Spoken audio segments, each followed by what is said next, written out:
प्रतिदिन ही नहीं, प्रतिपल निरंतर परिणाम उत्पन्न होते रहते हैं।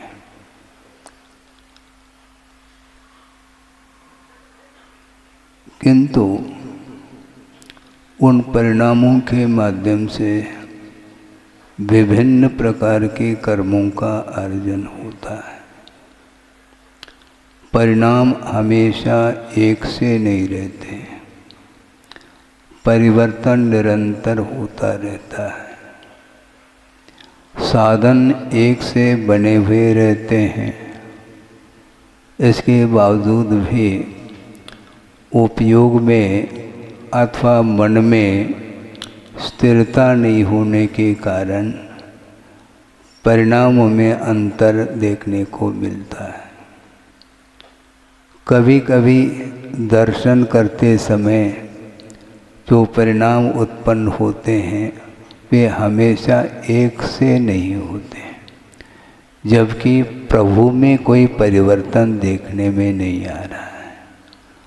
इसके बावजूद भी कभी परिणामों में उत्कर्षता देखने को मिलती है और कभी कभी परिणामों में उत्कर्षता का अभाव देखने को मिलता है। ऐसा क्यों होता है ये पूछने की आवश्यकता नहीं है। उतार चढ़ाव, अप डाउन ये होता रहता है। जैसे कभी कभी बीपी हाई, कभी लो, संतुलन नहीं रहता। तो उसी प्रकार नहीं चाहते हुए भी परिणामों में हीनता आती है। नहीं चाहते हुए क्यों? चाह नहीं रहे, किंतु वह वेग में कमी, ये ऑटोमेटिक सिस्टम है। ये बुद्धिपूर्वक नहीं, किंतु नहीं चाहते हुए भी यह परिणमन होता रहता है। उस परिणमन को गुरुदेव का कहना है, उसको तटस्थ भाव के साथ देखने का प्रयास करो। नदी प्रवाह है, नदी कभी रुकती नहीं। उसी प्रकार परिणामों का जो प्रवाह है वह निरंतर चलता रहता है। हमारे करने से सब कुछ हो जाता है, तो अभी तक क्यों नहीं हुआ? ये बहुत बड़ा प्रश्न सामने खड़ा है। चाहने से नहीं होता, चाहने से इसलिए नहीं होता है क्योंकि उसमें इच्छा लगी हुई है। बिना इच्छा के कर्तव्य के दृष्टि से जो कुछ भी कार्य करने में आता है उसमें सफलता के चिन्ह देखने को मिलते हैं। एक दोहा आपके सामने रखूं जो गुरुदेव ने लिखा है। ना तो सुरसुख चाहता, ना तो सुरसुख चाहता, शिव सुख की ना चाह। सोचो आप, ना तो सुरसुख चाहता, शिव सुख की ना चाह, तव थुति सरोवर में सदा, होवे मम अवगाह, कह रहे हैं गुरुदेव। भगवान की भक्ति में डूब जाओ, सब कुछ हो जाएगा। चाहने मात्र से नहीं होता, भक्ति करते रहो। भक्ति में जो लीन होता है उसको स्वयं को यह खबर नहीं कि मैं क्या कार्य कर रहा हूँ। इतनी लीनता रहती है उसमें, उसमें किंचित मात्र भी प्रदर्शन के लिए कोई गुंजाइश नहीं है। क्योंकि प्रदर्शन की ओर उपयोग यदि जाता है तो भक्ति में कमी आती है। उपयोग हमेशा एक समय में एक जगह ही टिका रहता है। इसलिए आप भक्ति करते रहिए और निरंतर भक्ति करने का यह प्रतिफल है कि वह परंपरा से निर्वाण के लिए कारण सिद्ध होता है। साक्षात तो ध्यान के माध्यम से केवल ज्ञान की उत्पत्ति बताई है, किंतु उस ध्यान तक पहुंचने के लिए जो माध्यम है वह भक्ति है। भगवान की भक्ति निरपेक्ष भाव के साथ हम करते हैं तो निश्चित रूप से जो कुछ भी अपना लक्ष्य है उस लक्ष्य तक पहुंच जाते हैं। स्वयं को ख्याल भी नहीं रहता कि हम कहाँ पर पहुंच गए हैं। आप फ्लाइट से यात्रा करते हैं, देखने में आ रहा है मान लो 1 घंटे में जहाँ जाना पहुँचना है वहाँ पहुँच जाता है। इतनी दूरी तय हो गई 1000 किलोमीटर मान लो पर आवर वह स्पीड से वह एरोप्लेन भाग रहा है, तो उस समय आपको ज्ञात नहीं होता कि कितनी मील हम दूरी तय कर चुके हैं। जब एरोड्राम है वहाँ पर उतरना है, अच्छा वो आ गए 1000 किलोमीटर, उतरो। ख्याल नहीं रहता कि इतनी दूरी हमने तय कर ली है। उसी प्रकार ये मोक्ष मार्ग इतना लंबा चौड़ा हो करके भी उसकी लीनता के कारण इतनी दूरी तय की है, ये उसे ज्ञात नहीं हो पाता। और ज्ञात करने की आवश्यकता क्या है? ये सब आकुलता, ये सारे सारे विकल्प हैं।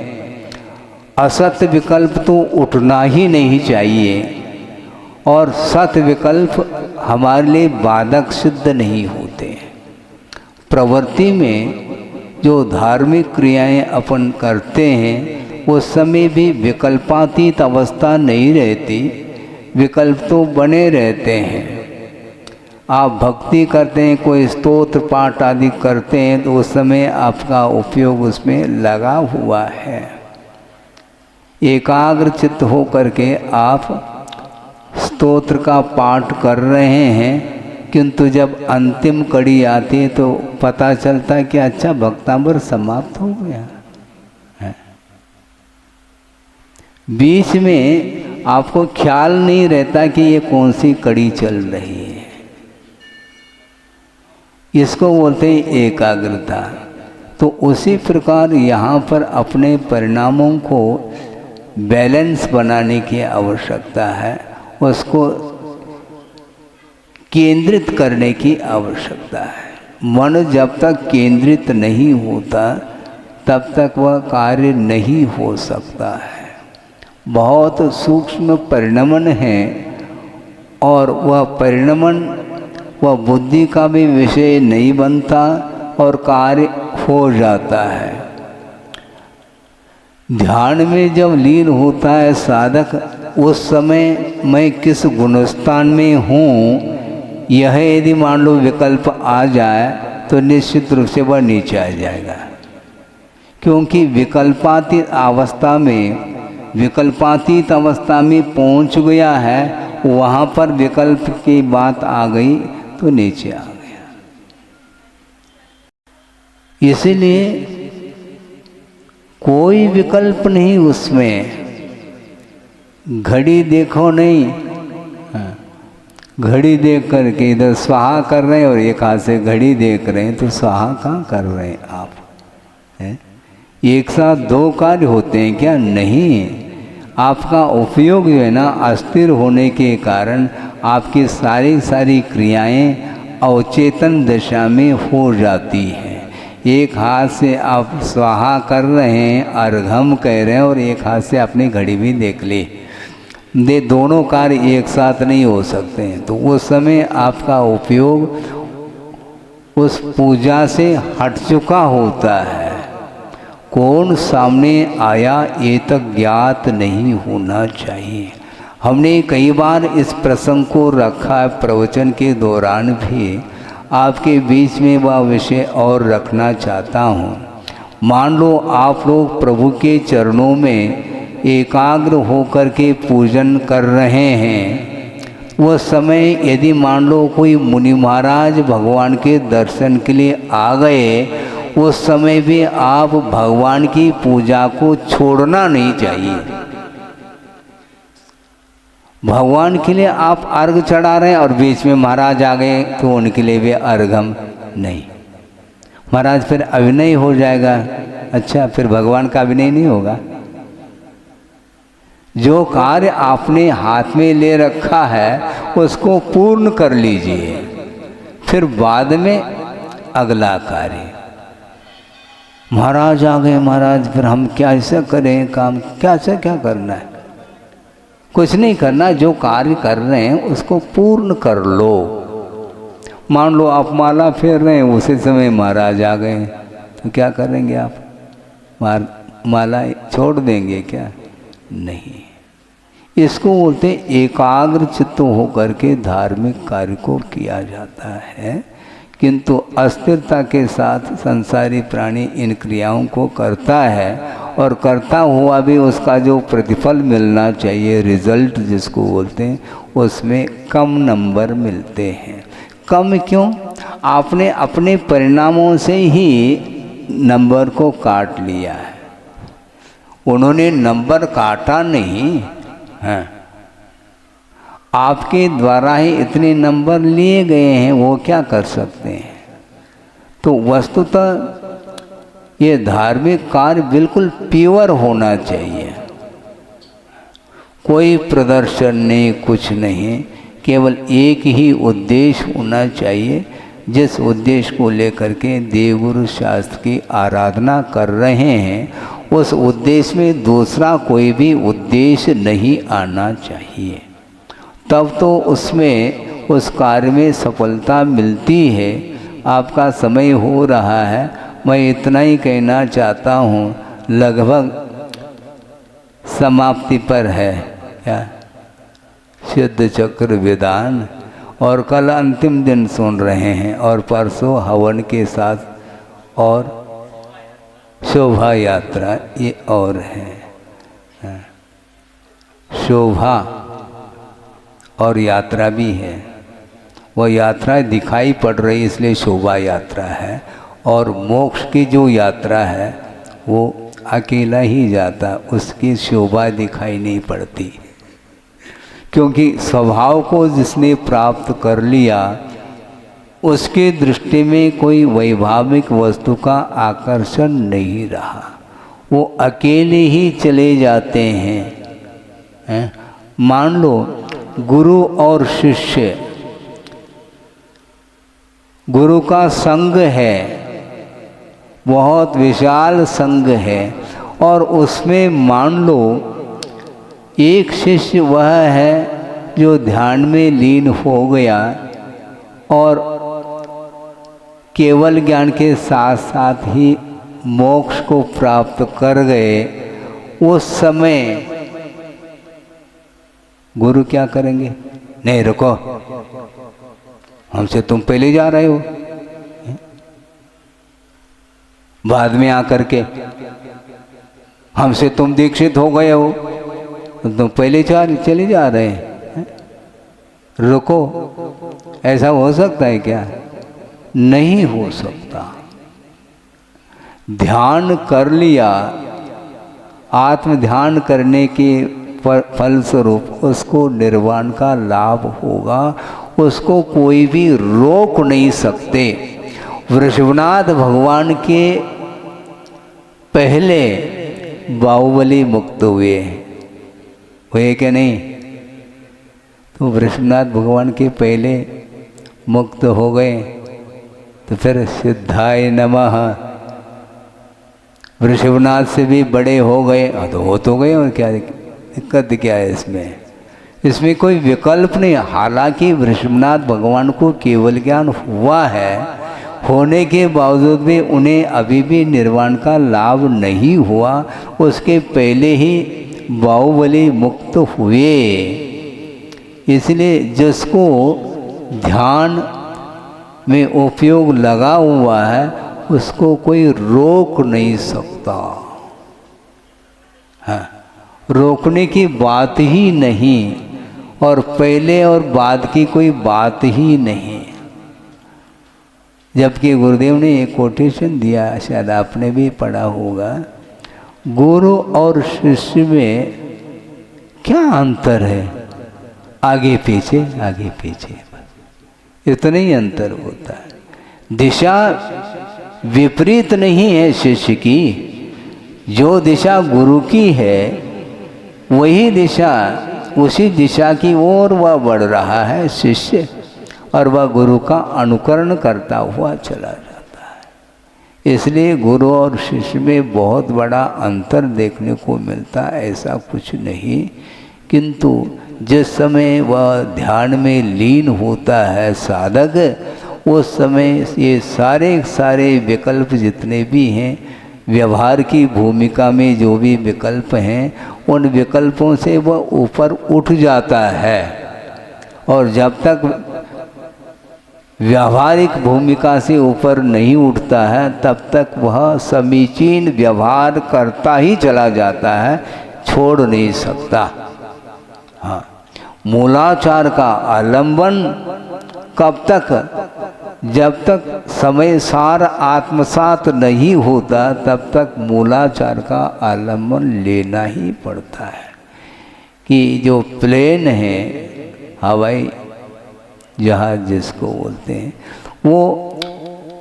वो एरोप्लेन वो आकाश में उड़ान भरता है, उसके पहले वह गति लेता है।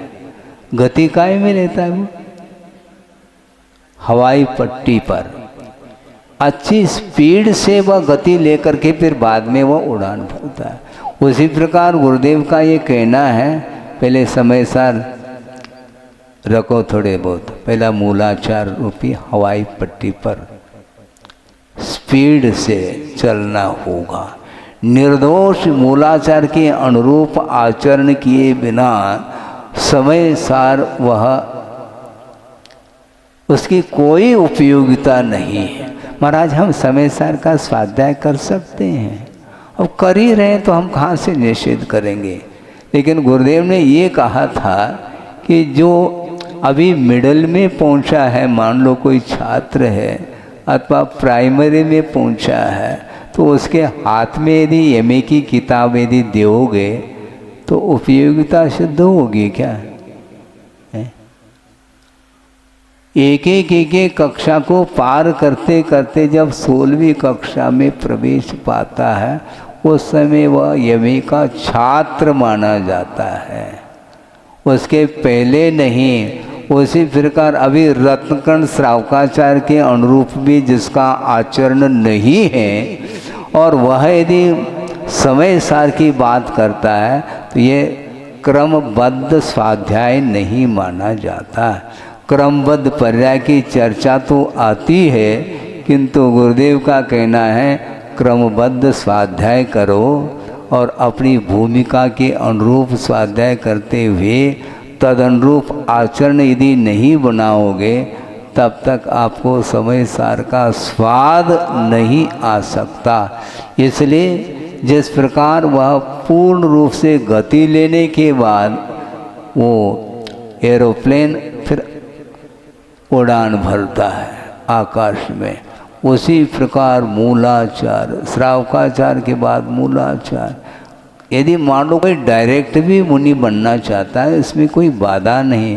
जिसकी शक्ति नहीं है तो वह चुल्लक है, ऐलक है, आदि आदि क्रम से साधना करता हुआ आगे वह मुनि बनता है।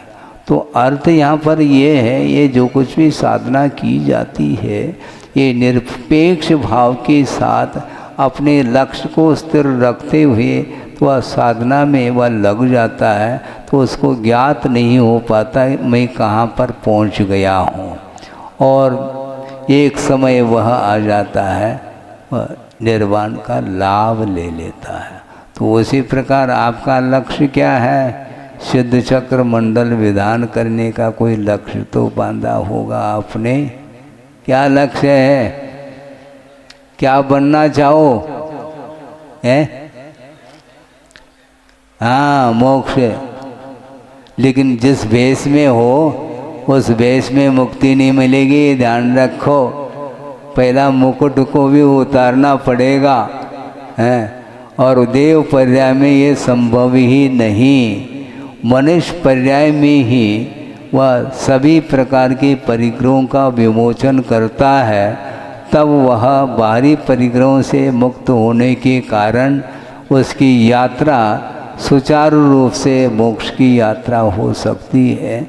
किंतु यात्रा जो होगी वो मार्ग पर चलने से हो सकती है। इसलिए जल्दी जल्दी प्रत्येक व्यक्ति के जीवन में वह अवसर प्राप्त हो जो मोक्ष मार्ग पर चल करके वह यात्रा को तय कर ले, तो निश्चित रूप से उसे भी सिद्धत्व का लाभ हो सकता है। हो इस पवित्र भावना के साथ अहिंसा परमो धर्म की जय।